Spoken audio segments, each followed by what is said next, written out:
আসলে তহিদ আফ্রিদির কথাই বলতেছিলাম। অ্যান্ড প্রথম দিকে যখন আমি এই ইনফরমেশনটা একজনের কাছ থেকে পাই, যখন একজন আমাকে ফোন করে বলে যে আমাকে তো হচ্ছে আফ্রিদি কল দিছিল অ্যান্ড এরকম বলছে, আমার কি করা উচিত, এটাই চায়।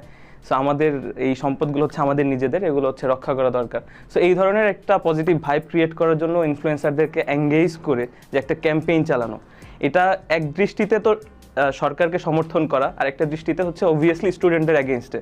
কারণ প্রত্যেকটি স্টুডেন্ট হচ্ছে এই টাইমে মারা যাচ্ছে, ওই ব্যাপারটা নিয়ে কথা না বলে আপনি এই জিনিসটাকে আড়াল করার জন্য একটা ক্যাম্পেইন করতেছেন, সেই ক্যাম্পেইনটা লিড করতেছেন। সো যখনই এই ইস্যুটা আর কি আমি দেখলাম বা আমার কাছে আসছে, অ্যান্ড এটা নিয়ে আমি পোস্ট করার পর লিটারালি হচ্ছে একদম আপনার কাউন্টার টেরিজম থেকে আমার কাছে ফোন আসে। কারণ প্রত্যেকটি স্টুডেন্ট হচ্ছে এই টাইমে মারা যাচ্ছে, ওই ব্যাপারটা নিয়ে কথা না বলে আপনি এই জিনিসটাকে আড়াল করার জন্য একটা ক্যাম্পেইন করতেছেন, সেই ক্যাম্পেইনটা লিড করতেছেন। সো যখনই এই ইস্যুটা আর কি আমি দেখলাম বা আমার কাছে আসছে, অ্যান্ড এটা নিয়ে আমি পোস্ট করার পর লিটারালি হচ্ছে একদম আপনার কাউন্টার টেরিজম থেকে আমার কাছে ফোন আসে, সেইটা আসে যে হচ্ছে সেকেন্ড আমি যখন পোস্ট করি তখন আমাকে হচ্ছে আমার এক ছোটো ভাই ফোন দেয়, দিয়ে বলে যে ভাই আমার সাথে আফ্রিদির কথা হয়েছে, আপনি পোস্টটা ডিলিট করে দেন। ও হচ্ছে যদি সোশ্যাল মিডিয়াতে ব্যাকও করে কখনো, ও হচ্ছে প্রথম ব্যাকটা হচ্ছে ওর অ্যাপোলজি ভিডিও হবে। আমি বলছি যে ঠিক আছে, ওকে 2-3টা জিনিস মাথায় রাখতে বলবেন, ও যাতে এসে পোল্টি না মারে। এখন সোশ্যাল মিডিয়ায় আপনার কয়েকটা স্ট্যাটাস খুব ঘোরাঘুরি করছে, এবং একটা স্ট্যাটাস এরকম ছিল ইনফ্লুয়েন্সার যখন ইনফ্লুয়েঞ্জা, এবং আমরা পরবর্তীতে বুঝতে পারছি যে ওই স্ট্যাটাসটা এখন বড় একটা ইস্যু হয়ে গেছে, এবং আমাদের দেশের একজন ফেমাস কন্টেন্ট ক্রিয়েটরকে বা ইনফ্লুয়েন্সারকে নিয়েই সব কিছু ঘটতেছে। সো আপনি কি আপনার এন্ড থেকে সব কিছু ক্লিয়ার করতে চাইবেন যে প্রথম থেকে আসলে কি ঘটেছিল? সো যদি ফুল স্টোরি বলি একদম ফ্রম দ্য বিগিনিং, তাহলে হচ্ছে যখন স্টুডেন্টরা প্রথম থেকে প্রোটেস্ট করতেছে বা খুব ঝামেলা হচ্ছে, তারা তাদের দাবি জানাচ্ছিল এবং কোটা আন্দোলন সব কিছু মেনেও নিছে, কিন্তু ওই মুহূর্তে হচ্ছে আমরা দেখলাম যে আবু সাইদ বা হচ্ছে এরকম অনেকে মারা যাচ্ছিল। ঠিক ওই সময়টাতেই যখন বহির্বিশ্বে বিভিন্ন মানবাধিকার সংস্থা বা অ্যামনেস্টি ইন্টারন্যাশনাল এরকম অনেক অর্গানাইজেশন এই ব্যাপারটা নিয়ে খুব কনসার্ন দেখাচ্ছিল যে এতগুলি স্টুডেন্ট এইভাবে মারছে। সো তারা যখন এই বৈশ্বিক একটা চাপ যখন দেশের মধ্যে আসছিল, সো গভর্নমেন্ট একটা প্ল্যান করছে যে হচ্ছে এই চাপটা কীভাবে কমানো যায়।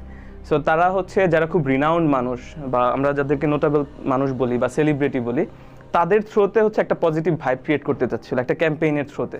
সো এটা ধরেন হচ্ছে হয় মিউজিশিয়ান হতে পারে বা এন্টারটেনমেন্ট সেক্টর বা ইনফ্লুয়েন্সার সেক্টর, প্রত্যেকটা সেক্টরে মানুষ থেকে একটা পজিটিভ ভাইব হচ্ছে তারা নিতে চাচ্ছিল। সো এইরকমই ইনফ্লুয়েন্সারদের কাছ থেকেও ধরেন একটা স্পেসিফিক ব্যক্তি যার নাম হচ্ছে এখন ঘোরাঘুরি করতেছে, আমরা সবাই জানি মোটামুটি। সো তার থ্রুতেও হচ্ছে অনেক ইনফ্লুয়েন্সারদেরকে সে এঙ্গেজ করতে চাচ্ছিল একসাথে, যে তাদের কাছ থেকে একটা করে ভিডিও ক্লিপ নিবে এবং হচ্ছে সরকারের পক্ষে, যে সরকার হচ্ছে স্টুডেন্টদের পক্ষে আছে, এটাই চায়। সো আমাদের এই সম্পদগুলো হচ্ছে আমাদের নিজেদের, এগুলো হচ্ছে রক্ষা করা দরকার। সো এই ধরনের একটা পজিটিভ ভাইব ক্রিয়েট করার জন্য ইনফ্লুয়েন্সারদেরকে এঙ্গেজ করে যে একটা ক্যাম্পেইন চালানো, এটা এক দৃষ্টিতে তো সরকারকে সমর্থন করা, আর একটা দৃষ্টিতে হচ্ছে অবভিয়াসলি স্টুডেন্টের এগেনস্টে। কারণ প্রত্যেকটি স্টুডেন্ট হচ্ছে এই টাইমে মারা যাচ্ছে, ওই ব্যাপারটা নিয়ে কথা না বলে আপনি এই জিনিসটাকে আড়াল করার জন্য একটা ক্যাম্পেইন করতেছেন, সেই ক্যাম্পেইনটা লিড করতেছেন। সো যখনই এই ইস্যুটা আর কি আমি দেখলাম বা আমার কাছে আসছে, অ্যান্ড এটা নিয়ে আমি পোস্ট করার পর লিটারালি হচ্ছে একদম আপনার কাউন্টার টেরিজম থেকে আমার কাছে ফোন আসে, থ্রেড আসে, যে হচ্ছে মানে সফট থ্রেড বলা হয়, যে আমি তোমাকে ফোর্স করতেছি না, বাট আমার মনে হয় যে তোমার পোস্টটা ডিলিট করে দেওয়া উচিত, অ্যান্ড ওরা হচ্ছে তোমার কোনো ঝামেলা করবে না। সো এই ধরনের ইস্যুগুলো যখন হয় তখন আমার মনে হয় যে না, আসলে ইনফ্লুয়েন্সারের ব্যাপারটা, অনেক ইনফ্লুয়েন্সার আসলে তারা ইনফ্লুয়েন্সা হিসাবে কাজ করতেছে সমাজে। আচ্ছা, প্রথমে কিন্তু আপনি আপনার স্ট্যাটাসে তার নামটা নেননি, পরবর্তীতে তার নামটা একদম উল্লেখ করেই স্ট্যাটাস দিয়েছেন। কিছু না মনে করলে অবশ্যই আপনি তার নামটা নিতে পারেন। আচ্ছা, এটা মোটামুটি এখন সবাই জানে যে আমি আসলে তহিদ আফ্রিদির কথাই বলতেছিলাম। অ্যান্ড প্রথম দিকে যখন আমি এই ইনফরমেশনটা একজনের কাছ থেকে পাই, যখন একজন আমাকে ফোন করে বলে যে আমাকে তো হচ্ছে আফ্রিদি কল দিছিল অ্যান্ড এরকম বলছে, আমার কি করা উচিত, তো প্রথমে আমি শকড হয়ে গেছি। কারণ আফ্রিদি উনি হচ্ছে আসলে পোস্ট দিচ্ছিল প্রথম থেকে স্টুডেন্টদের পক্ষে, 1-2টা পোস্ট করছিল, আবার ডিলিট করে দিচ্ছিল, অ্যান্ড ওনার নাকি পেজে প্রবলেম হচ্ছে, পেজ গায়েব হয়ে গেছিলো। বাট যখন আমি এটা শুনছি, আমি মানে রিকনফার্মেশন জন্য আরও 2-3 জনকে কল দিছি, যাদের আমার মনে হচ্ছিল যে এদেরকে হয়তো কল করতে পারে। সো আমি একটা এজেন্সিকে কল দিছি, যার থ্রুতে আসলে অনেক ইনফ্লুয়েন্সারকে কানেক্ট করা সম্ভব। তারে ফোন দেওয়ার পরও আমার বলছে যে না, হ্যাঁ ভাই আমাকেও কল দিছে, বাট আমি ডিরেক্টলি মানা করে দিছি। ইভেন আমার যারা হচ্ছে ক্রিয়েটার, যাদের সাথে আমি কানেক্টেড, তাদেরকে আমি বলছি এটা একটা সুইসাইডাল ডিসিশন, এই ডিসিশন নেওয়া যাবে না বা কেউ এরকম ভিডিও বানাবে না। তারপর হচ্ছে আমি আরও 2 জনকে কল দিই। এরপর আমি আবার রাকিন আফসার ভাইয়ের হচ্ছে একটা পোস্ট দেখি যে ওনাকেও কল করছে, তখন আমি কনফার্ম হই যে ব্যাপারটা এরকম, অ্যান্ড দেন হচ্ছে আমি আসলে পোস্টটা করি। সো এটা আসলে আফ্রিদিই হচ্ছে লিড করছিল পুরো ব্যাপার। এই যে আফ্রিদিকে নিয়ে এইভাবে পোস্ট করা, যে তিনি এভাবে ইনফ্লুয়েন্সারদেরকে একসাথে করে সরকারের পক্ষে কথা বলতে বলছেন, এই বিষয়টা নিয়ে কেউ ওপেনলি মানে বলেনি, মুখ খোলেনি, সেখানে আপনি সাহস করে এটা করেছেন, এই সাহসটা কিভাবে পেলেন? আচ্ছা, প্রথমত হচ্ছে আমি যেটা বলতেছিলাম, আমাদের একটা এক্সপেকটেশন থাকে যাদের আমরা ফলো করি বা যাদের আমরা খুব রেসপেক্টেড ভাবি, তারা আমাদের জন্য একটা পজিটিভ ভাইব দিবে সমাজের জন্য। সো যেখানে হচ্ছে ইনফ্লুয়েন্সাররা মাঠে নামছিল স্টুডেন্টদের পক্ষে বা ছাত্র জনতার পক্ষে কথা বলছিল, ওই টাইমে যখন আপনি দেখবেন যে দু একজন যাদেরকে আমরা খুব মাথার উপরে রাখছি তারা হচ্ছে লিটারালি অ্যাগেইনস্টে গিয়ে কথা বলতেছে, এটা খুব শকিং। অ্যান্ড আমার মনে হয় যে তারা লিটারালি স্টুডেন্টদের সাথে, মানুষদের সাথে প্রতারণা করতেছে। সো আমার ওই পার্সপেকশন থেকে একদম নর্মালি একটা পোস্ট করা, অ্যান্ড পোস্ট করার পর হচ্ছে আমি যখন থ্রেডটা পাইছি তখন আমার মনে হয়েছে যে না, আমি আসলে সত্য কথাটাই বলছি, যে জন্য আমার জন্য থ্রেডটা আসছে। অ্যান্ড আমার মনে হয় যে মানুষের চেনা উচিত এই ব্যাপারটা নিয়ে। সো অবভিয়াসলি একটা রিস্কের ব্যাপার ছিল, এত বড় জায়গা থেকে থ্রেড আসছে, বাট আমার মনে হয়েছে যে সবার সত্যটা জানা উচিত, এতে আমার ক্ষতি হোক বা যেটাই হোক না কেন, এই জায়গা থেকে আসলে নামটা বলা বা পোস্টটা করা। পোস্টটা করা, সত্যটা সবাই জানলো, সবাইকে জানালেন। এরপর যেটা হলো, তৌহিদ আফ্রিদি যখন সরকার পদত্যাগ করলো তখন উনি লাইভে এসে ওনাকে নির্দোষ বললেন, যে উনি চাপে পড়ে এসব করেছেন, পোস্ট ডিলিট করেছেন বা চাপে পড়ে স্টুডেন্টদের পাশে দাঁড়াতে পারেনি। তখন আপনি আবার একটা পোস্ট করলেন এবং বললেন এমনভাবে বললেন যে তৌহিদ আফ্রিদি এখন নাটক করছে ভালো সাজার জন্য। আচ্ছা, এখানে ব্যাপারটা হচ্ছে যে যেহেতু ওনার একটা ফ্যান বেজ আছে, অনেক দিন ধরে হচ্ছে কন্টেন্ট ক্রিয়েশনে আছে, অ্যাজ ইউটিউবার হচ্ছে কাজ করতেছে। সো অবভিয়াসলি আমার ভিতরে এই খারাপটা লাগছে যে উনি পোস্টও করছিল নিজে, অ্যান্ড আবার ডিলিটও করতেছিল, সে হ্যাঁ ওনার উপর প্রেশার ছিল। সো ওই জায়গা থেকে আমি একটা কথা বলছিলাম, লাস্ট সেকেন্ড আমি যখন পোস্ট করি তখন আমাকে হচ্ছে আমার এক ছোটো ভাই ফোন দেয়, দিয়ে বলে যে ভাই আমার সাথে আফ্রিদির কথা হয়েছে, আপনি পোস্টটা ডিলিট করে দেন। ও হচ্ছে যদি সোশ্যাল মিডিয়াতে ব্যাকও করে কখনো, ও হচ্ছে প্রথম ব্যাকটা হচ্ছে ওর অ্যাপোলজি ভিডিও হবে। আমি বলছি যে ঠিক আছে, ওকে 2-3টা জিনিস মাথায় রাখতে বলবেন, ও যাতে এসে পোল্টি না মারে, লাইক হচ্ছে যে না আমি স্টুডেন্টদের পক্ষেই ছিলাম বা এরকম কিছু, কিন্তু হচ্ছে আমার খুব প্রেশারের জন্য আমি কিছু করতে পারি নাই। ও যাতে এক্স্যাক্টলি সত্যটা বলে যে হ্যাঁ ভাই, যেটাই হোক, চাপের জন্য হোক, যেভাবে হোক, আমি একটা ক্যাম্পেইন করছি যেটার জন্য আমি স্টুডেন্টদের কাছে মাপ চাচ্ছি। বাট ও হচ্ছে লিটারালি ওই জিনিসটা করে নাই। ও আসার পর দেখতেছি যে সেম পোল্টিটাই দিছে, ও বলতেছে ওর জাস্ট প্রেশারের ব্যাপারটাই বুঝাইতেছে, বাট এক্স্যাক্টলি যে অপকর্মটা করছে, যেটা হচ্ছে ও প্রেশারে হোক আর যেটাতেই হোক স্টুডেন্টদের অ্যাগেনস্টে যে একটা ক্যাম্পেইনে হচ্ছে সমর্থন দিছে, ইভেন লিড দিছে, শুধুমাত্র 1-2 জন ক্রিয়েটার না, আমি 3-4 জনের কাছ থেকে পাইছি।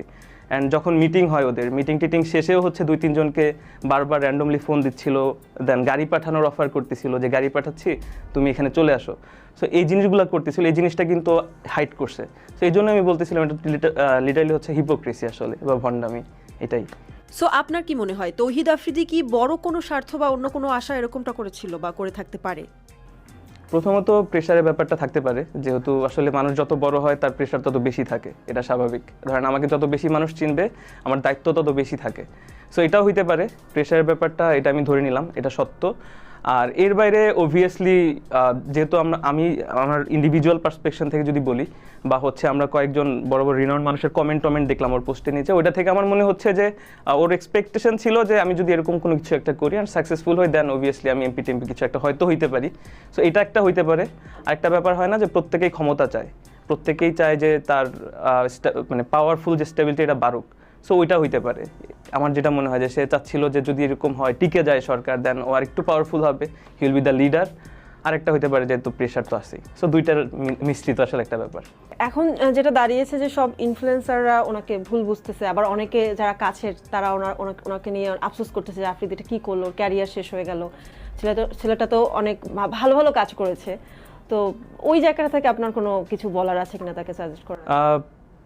খারাপ লাগতেছে ওর হচ্ছে যে লাস্ট মানে লাইভ ভিডিওটা দেখে, যে অ্যাপোলজি ভিডিও, অ্যান্ড মানে এদিক থেকে একটু লাগছে যে না আসলেই ও কাজ তো করছে, অনেক দিন করছে, কিন্তু হয় না যে যেটা আমি বলতেছিলাম, আপনি যত বড় হবেন আপনার দায়িত্ব আসলে তত বাড়তে থাকে। সো প্রত্যেকটা স্টেপ নেওয়ার আগে আপনার অ্যাটলিস্ট 10 বার করে ভাবা উচিত যে নেক্সট স্টেপে মানে পজিটিভ সাইডটা কী আসতে পারে বা নেগেটিভ রিভিউটা কী আসতে পারে। সো খারাপ লাগলেও আসলে কিছু করার নেই। ধরেন একটা মানুষ 10টা খুন করলো আলটিমেটলি, সো 10টা খুন করার পর হচ্ছে সে যখন হচ্ছে তার আমরা ফাঁসি দেই, আমাদের খুব ইমোশনাল মানে একটা ব্যাপার চলে আসে যে আহা এভাবে মারতেছে কেন।